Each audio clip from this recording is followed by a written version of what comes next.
The power of righteous anger. In modern society, we're taught to suppress our emotions, especially anger. We see anger as a sign of weakness or lack of control.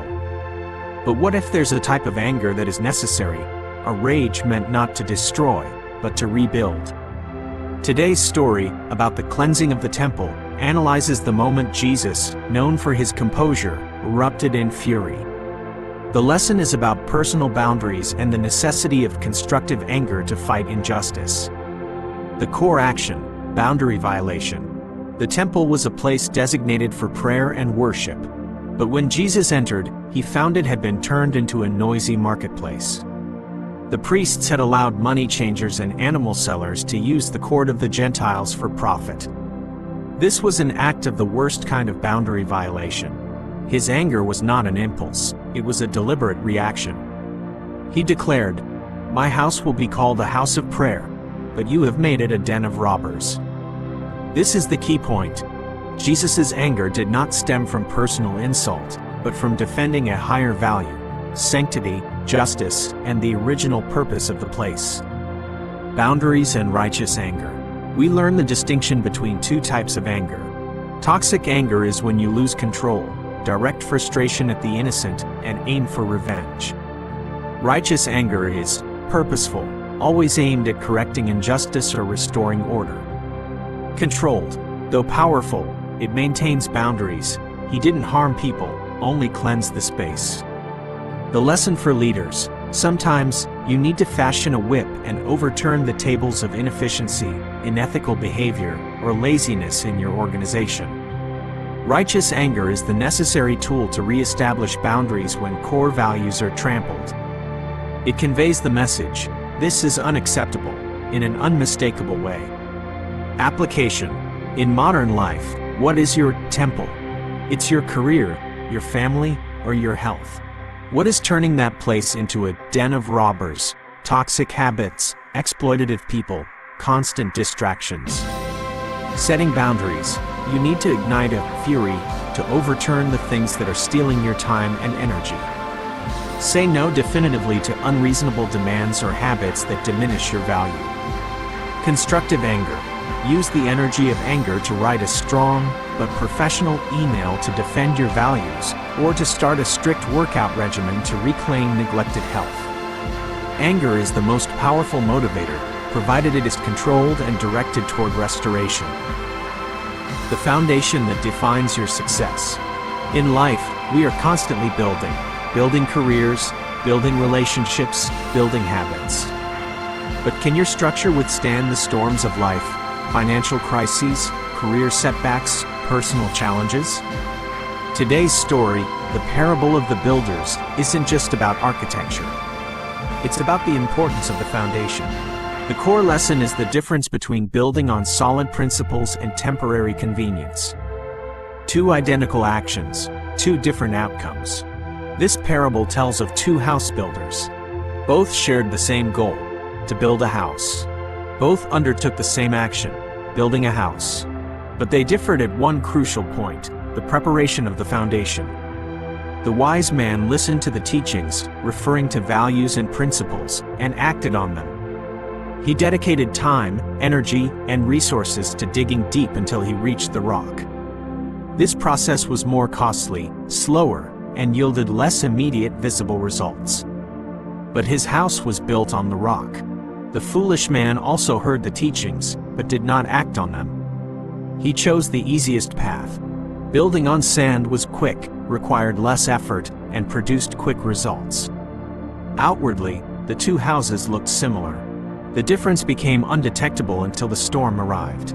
The storm and resilience. The storm, rain falling, floods rising, winds blowing, is not just a natural event. It is a metaphor for the unavoidable challenges of life: pandemics, job loss, marital crises, or moral temptations. The storm tests the foundation, not the walls. When the storm hit, the house on the sand collapsed with a great crash because it was built on convenience and lack of discipline. The house on the rock stood firm because it was built on core principles and values. The lesson is, Your resilience in crisis is determined by the choices you make on ordinary days. Application. In modern life, what is your rock? In finance, the rock foundation is disciplined saving habits, a clear budget, and avoiding unnecessary debt. The sand is speculative investment and impulsive spending. In career, the rock foundation is professional ethics, honesty, and deep expertise. The sand is shortcuts, cheating, and attempting to advance through deceit. In relationships, the rock foundation is trust, commitment, and honest communication. The sand is superficiality, small lies, and emotional dependency. Don't fear digging deep. Don't mind the delay. Laying the foundation on rock requires present sacrifice to ensure long-term stability. Prioritize character over convenience. The hardest choice: personal will versus higher purpose. The moment of true crisis. We often think courage is the absence of fear.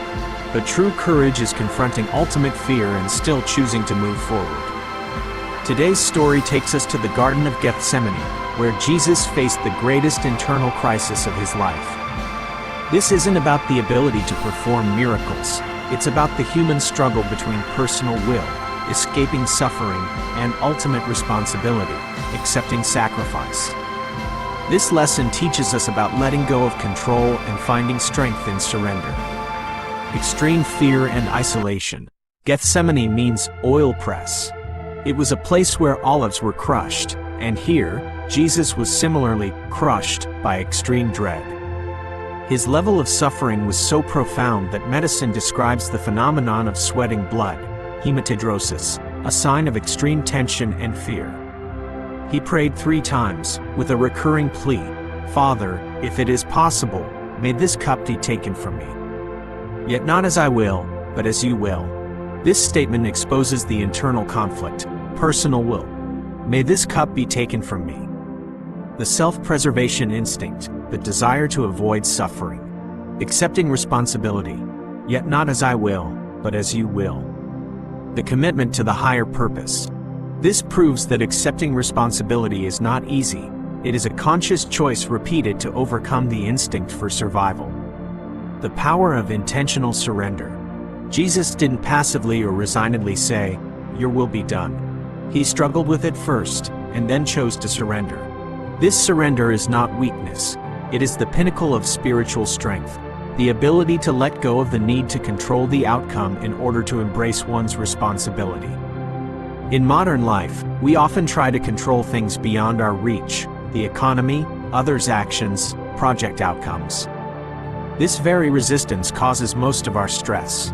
The Gethsemane lesson is, peace comes when you accept your responsibility, the task, but let go of the control over the final outcome. Facing your cup. In your career, health, or relationships, what is your most difficult cup today? It could be a difficult business decision that you know is right but will cause personal loss. A tough habit to break that you must fight your instincts on daily. A hard truth to accept about a loved one or a past failure. To overcome your own Gethsemane, apply these 3 steps. Struggle honestly. Allow yourself to feel the fear and resistance. Don't hide the difficulty of it. Define the higher purpose. Remind yourself of the responsibility and core value that is greater than any personal comfort. Intentionally surrender. End the struggle with a decisive choice. Yet not as I will, but as you will, the purpose dictates. What cup will you accept in your life today by letting go of your personal will and embracing responsibility? Share your goal of intentional surrender in the comments below. And don't forget to subscribe to the channel so you don't miss our next meaningful lessons. See you again soon.